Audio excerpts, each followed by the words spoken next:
I found that nothing in life is worthwhile unless you take risks. Nothing. Nelson Mandela said, "There is no passion to be found playing small and settling for a life that's less than the one you're capable of living." Now, I'm sure in your experiences in school and applying to college and picking your major and deciding what you want to do with life, I'm sure people have told you to make sure you have something to fall back on. Make sure you got something to fall back on, honey. But I never understood that concept, having something to fall back on. If I'm going to fall, I don't want to fall back on anything except my faith. I want to fall forward. I figure at least this way I'll see what I'm going to hit. Reggie Jackson struck out 2,600 times in his career, the most in the history of baseball. But you don't hear about the strikeouts. People remember the home runs. Fall forward. Thomas Edison conducted 1,000 failed experiments. Did you know that? I didn't know that. Because the 1,001st was the light bulb. Fall forward. Every failed experiment is one step closer to success. You've got to take risks, and I'm sure you've probably heard that before, but I want to talk to you about why that's so important. You will fail at some point in your life. Accept it. You will lose. You will embarrass yourself. You will suck at something. There's no doubt about it. And I know that's probably not a traditional message for a graduation ceremony, but hey, I'm telling you, embrace it, because it's inevitable. In the acting business, you fail all the time. Early on in my career, I auditioned for a part in a Broadway musical. Perfect role for me, I thought, except for the fact that I can't sing.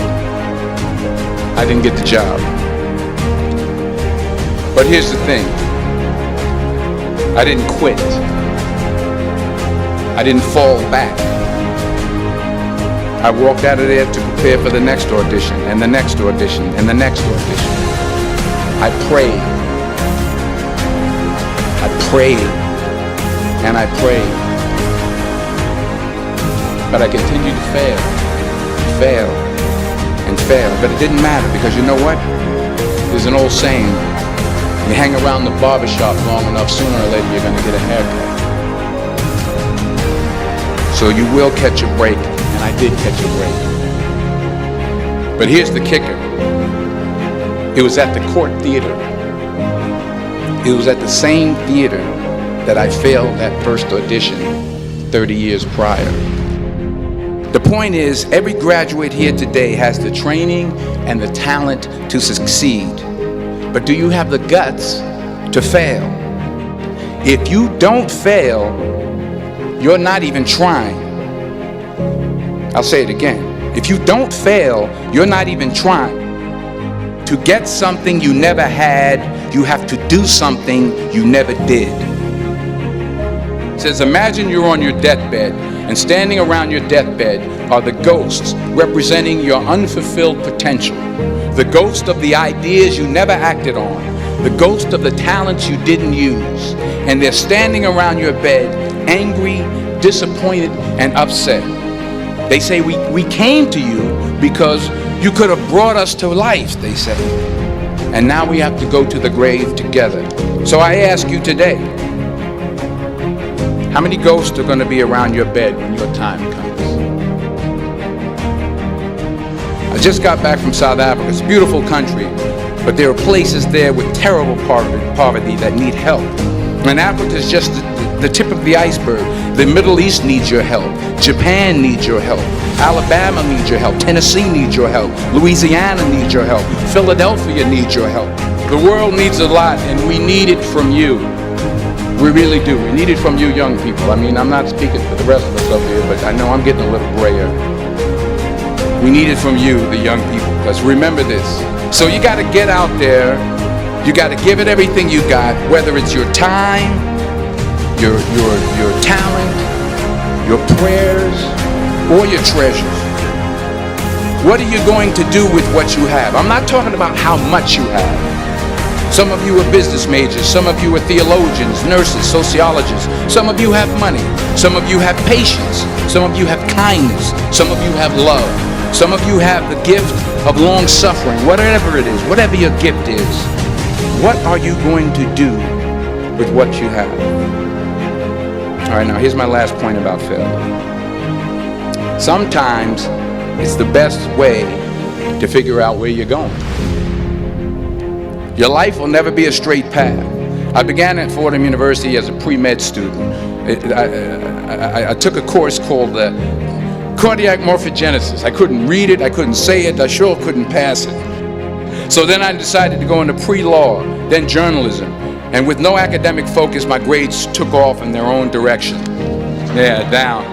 I was a 1.8 GPA one semester, and the university very politely suggested that it might be better to take some time off. I was 20 years old. I was at my lowest point. And then one day, and I remember the exact day, March 27th, 1975, I was helping my mother in her beauty shop. My mother owned a beauty shop up in Mount Vernon. And there was this older woman who was considered one of the elders in the town. And I didn't know her personally, but I was looking in the mirror, and every time I looked at the mirror, I could see her behind me, and she was staring at me. She just kept looking at me. Every time I looked at her, she kept giving me these strange looks. So she finally took the dryer off her head and she said something I'll never forget.